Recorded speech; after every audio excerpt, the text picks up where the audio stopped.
నమస్తే.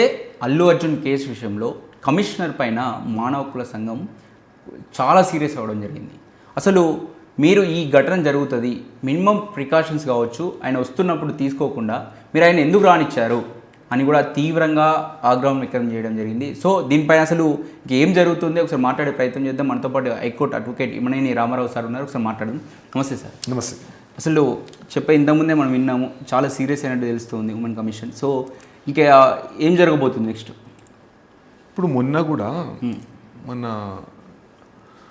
సిరిసిల్ల కలెక్టర్ విషయంలో కూడా సందీప్ కుమార్ జా విషయంలో కూడా జాతీయ మానవ హక్కుల కమిషన్ చాలా సీరియస్ కావడం జరిగింది.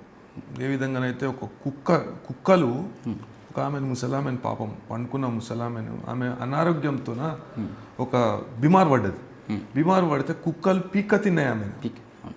ఎంత దారుణం అంటే దానికి కూడా నివేదిక కోరితే ఎట్లా పడితే అట్లా వాళ్ళకు అనుకూలంగా మాకు సంబంధం లేనట్టు నివేదిక ఇచ్చారు. ఇంత దారుణం అది. అదేవిధంగా నేను జాతీయ మానవ హక్కుల కమిషన్ దృష్టికి ఈ రేవతి అనే మహిళ చనిపోయింది. చనిపోవడానికి కారణం ప్రాథమికంగా అల్లు అర్జున్, రెండవ కారణం పోలీస్ అనే విషయాన్ని నేను జాతీయ మానవ హక్కుల కమిషన్ దృష్టికి తీసుకుపోవడం జరిగింది. విచారణ జరిపిన జాతీయ మానవ హక్కుల కమిషన్ గతంలో ఒక నివేదిక కోరింది, పోలీస్ నుండి ఒక నివేదిక కోరింది. నివేదిక కోరినప్పుడు ఆ నివేదికలో ఏ అంశాలను పొందుపరచాలి, ఏ అంశాల మీద మీరు సమాధానం ఇవ్వాలనే విషయాన్ని చెప్పడం జరిగింది. మీరు అనుమతి ఉన్నదా లేదా అనేది ప్రాథమిక అంశం.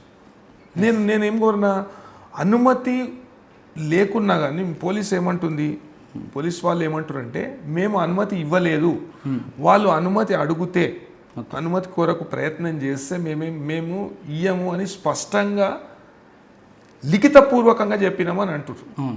లిఖితపూర్వకంగా చెప్పినప్పుడు అనుమతి లేదు అని మీకు తెలిసినప్పుడు మీరు ఆ సంఘటనను ఎందుకు నివారించలేకపోయినరు? అరే కార్లు తీసుకొని రోడ్ షో చేసుడని జాతీయ మానవ హక్కుల కమిషన్ అదే అడిగింది. కార్లు తీసుకొని కార్లల్లో వచ్చి రోడ్ షో చేసుడు, అంతమంది ఆడ అభిమానుల పేరుతో గుమికూడు, అదే కేకులు కోసుడు, అదేవిధంగా బ్యాండ్లు పెట్టుకున్నాడు, ఆడ డ్యాన్సులు చేసుడు, మళ్ళీ డీజేలు పెట్టుడట. ఆడికి ఆ రోడ్డు మీద ఎవ్వరు పోకుండా, అంటే ఏదైనా ప్రమాదం జరిగినప్పుడు బయటికి పోనీకి తొక్కిసలాటలు ఆమె పాపం మృతి చెందింది. ఎంత దారుణం అది. చిన్న పిల్లగాడు సినిమా చూడడానికి పోతాడు, తల్లిదండ్రులు వెంబడపోతే మొత్తం ఈ అభిమానుల పేరుతో ఈ పేరుతో ఆ పేరుతో ఆడికి వచ్చి ప్రమోషనల్ ఈవెంట్స్ పేరుతో ఆ గది షో ఆడరట, గా షో పేరుతో అట్లా చేసి ఒక నిండు ప్రాణాన్ని బలి తీసుకుంటారు. నిండు ప్రాణం. మొన్న ఆ పిల్లాడు బయటపడ్డాడు. 100% మానవ తప్పిదమే కనిపిస్తుంది అక్కడ మనకు. మానవ తప్పిదం కాదు. ఇప్పుడు ఒక సినిమాలో ఒక ప్రధాన నాయకుని పాత్ర పోషించే ఒక వ్యక్తిని కొద్దిగా సమాజం ఏం చేస్తుందంటే ఆదర్శంగా తీసుకుంటాం. ఇక ఆదర్శంగా తీసుకుంటే ఇట్లాంటి సినిమాలు తీసి అట్లా ఉన్నది మన సమాజం. మనం ఏం చేస్తాం, ఇట్లాంటి సినిమాలు తీసి అంటే ఒక దొంగని, ఒక స్మగ్లర్ని, ఒక చీటర్ని ఒక హీరోగా గ్లోరిఫై చేసే సినిమాలు అనేటివి మన దగ్గర వస్తున్నాయి.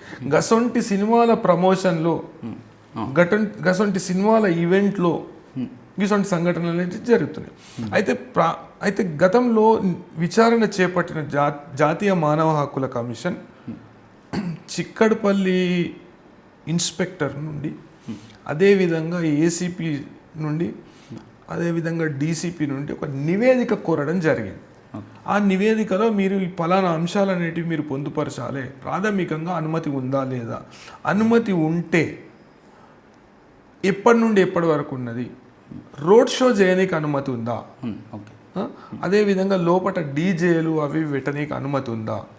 అది ఎందుకంటే అది ఒక ప్రైవేట్ ప్లేసు కాకుంటే అది ఒక సినిమా హాల్ కాబట్టి దాన్ని పబ్లిక్ ప్లేస్గానే ఎందుకు మంది వస్తుంటారు పోతుంటారు కాబట్టి దాన్ని ఒక పబ్లిక్ ప్లేస్గానే గుర్తించవలసి ఉంటుంది. కాబట్టి దానికి అనుమతి ఉందా అనే విషయాన్ని అడగడం జరిగింది. అదేవిధంగా ఈ హీరో ఎవరైతే అల్లు అర్జున్ అనే వ్యక్తి ఉన్నాడో ఆ వ్యక్తి రోడ్ షో చేయడానికి ఏదైనా అనుమతి తీసుకుండా, ప్రాథమికంగా అనుమతి తీసుకుంటే ఎప్పటి నుండి ఎప్పటి వరకు తీసుకుంటూ, ఎక్కడి నుండి ఎక్కడి వరకు అనే విషయాన్ని అడగడం జరిగింది. ఈ అంశాలపై పోలీస్ వాళ్ళు ఇచ్చిన నివేదిక సంతృప్తికరంగా లేదు, ప్రాథమికంగా మా కళ్ళకు కనబడుతుంది ఇది ఇది ఆ వ్యక్తి తప్పిదం. అల్లు అర్జున్ అనే వ్యక్తి తప్పు ఉన్నది దీనిలో. అంటే జాతీయ మానవ హక్కుల కమిషన్ కూడా నేరస్తుడుగా ప్రస్తావించడం జరిగింది.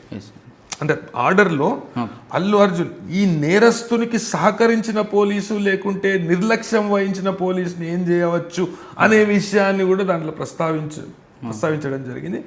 దీనికి కమిషనర్ బాధ్యత వహిస్తూ ఒక నివేదిక ఇవ్వాలి, లేకుంటే చాలా సీరియస్గా ఉంటాయి, పరిణామాలు అనేటివి సీరియస్గా ఉంటాయి అనే విషయాన్ని ఒక హెచ్చరిక రూపంలో జారీ చేయడం జరిగింది. అది జారీ చేసి అంటే ఇటువంటి ఘటనలు ఇప్పుడు ఇంతకుముందు కూడా ఎన్నో సార్లు ఇటువంటి ఘటనలు అనేటివి జరిగినప్పుడు అప్పట్లో కొద్దిగా పేపర్లలో హల్చలు లేకుంటే సామాజిక మాధ్యమాలలో హల్చలు. ఇది ఒకటి సార్, ఇక్కడ అది ఇంటెన్షన్ ఏంటంటే సినిమా వస్తుంది, దాన్ని ప్రమోట్ చేసుకోవడానికే ఈ రోడ్ షో అనేది అయితే క్లియర్గా కనిపిస్తూ ఉంది మనకు. సో దీని విషయంలో కూడా ఏమైనా అడిగే బెనిఫిట్ షో అట అంటే అనుమతి ప్రభుత్వం కూడా ఎట్లా అనుమతిస్తుంది? బెనిఫిట్ షో అనే దానికి ప్రభుత్వం ఎట్లా బెనిఫిట్ షోలు అంటే దేనికి ఇస్తారు అంటే ఒక కళాఖండం, ఒక కళాఖండానికి అప్పట్లో జవాన్ల కొన్ని అద్భుతమైన సినిమాలు తీసి అంటే ప్రజలకు అందుబాటులో అంటే పూర్తి స్థాయిలో అన్ని వర్గాల వారు ఈ సినిమాని చూడాలి అనే అని దాన్ని దృష్టిలో పెట్టుకొని అదేవిధంగా తీసిన నిర్మాత కానీ దర్శకుడు కానీ వాళ్ళ ప్రతిభ అత్యద్భుతమైన ప్రతిభ వీరు కల్పించినప్పుడు ఈ ప్రతిభ అనేది మొత్తం పూర్తిగా ప్రపంచానికే తెలియాలి, చాటి చెప్పాలనే విషయాన్ని గుర్తించిన అప్పట్లో ప్రభుత్వాలు బెనిఫిట్ షో, ఆ బెనిఫిట్ షో కూడా చేసినాక ఏం జరుగుతుందంటే దానిలో కొంత భాగం లేకుంటే ఎక్కువ భాగం అది వాళ్ళ దర్శకులు లేకుంటే ప్రొడ్యూసర్సు లేకుంటే ఆ సినిమా యూనిట్ మీద ఆధారపడి ఉంటుంది. వాళ్ళు ఏం చేస్తారంటే సమాజ సేవ కొరకు వినియోగిస్తారు. దీనిలో సమాజ సేవ ఏడున్నది? మొత్తం ఇది దరిద్రమైన సబ్జెక్టు. ఇంకా హైలైట్ ఏంటంటే నా తప్పేం లేదు, ఎప్పటికీ సందే థియేటర్కి వచ్చే చూసిపోతే సినిమా నా తప్పేం లేదు, పోలీసులో తప్పే ఉన్నట్టు మాట్లాడుతున్నారు అల్లు అర్జున్ సంబంధించిన వాళ్ళు. మీరేమంటారు దీన్ని? అయితే ఇప్పుడు నేను నా వ్యక్తిగత అభిప్రాయం అనేది చెప్తలేను ఇక్కడ. జాతీయ మానవ హక్కుల కమిషన్ ఏదైతే విషయాన్ని స్పష్టీకరించిందో మా దృష్టికి, అంటే జాతీయ మానవ హక్కుల కమిషన్ ఏమంటుందంటే మా దృష్టికి పోలీస్ వాళ్ళ నిర్లక్ష్యం అనేది వచ్చింది. అనుమతి లేకుంటే పోలీస్ వాళ్ళు ఒక నివేదిక ఇచ్చిండ్రు, ఏమని ఇచ్చిరంటే ఇతనికి ఎటువంటి అనుమతులు లేవు అయినా ఇతను వచ్చిండు అనే విషయాన్ని స్పష్టీకరించుకుంటూ పోలీస్ వాళ్ళు ఒక నివేదిక ఇవ్వడం జరిగింది. అయితే ఆ నివేదిక మీరు పోలీసే ఆ నివేదిక ఇచ్చినప్పుడు మీరు ఎందుకు అతన్ని ఆపలేకపోయినరు, ఎందుకు ఆపలేకపోయినరు కాదు ఎందుకు ఆపలే అనే విషయాన్ని అనే అంశాన్ని ప్రాథమికంగా మీరు ఆన్సర్ చేయాలనే అని చెప్తూ 6 వారాల గడువు ఇచ్చింది. అంటే కమిషనర్ ఇప్పుడు ఏమన్నదంటే ఇప్పుడు వీళ్ళందరూ అవసరం లేదు, మాకు కమిషనర్ చెప్పాలి, పోలీస్ కమిషనర్ చెప్పాలి మాకు ఎందుకు ఆపలేకపోయాడు. దీనిలో పూర్తిగా పోలీస్ వాళ్ళ నిర్లక్ష్యం కనబడుతుంది.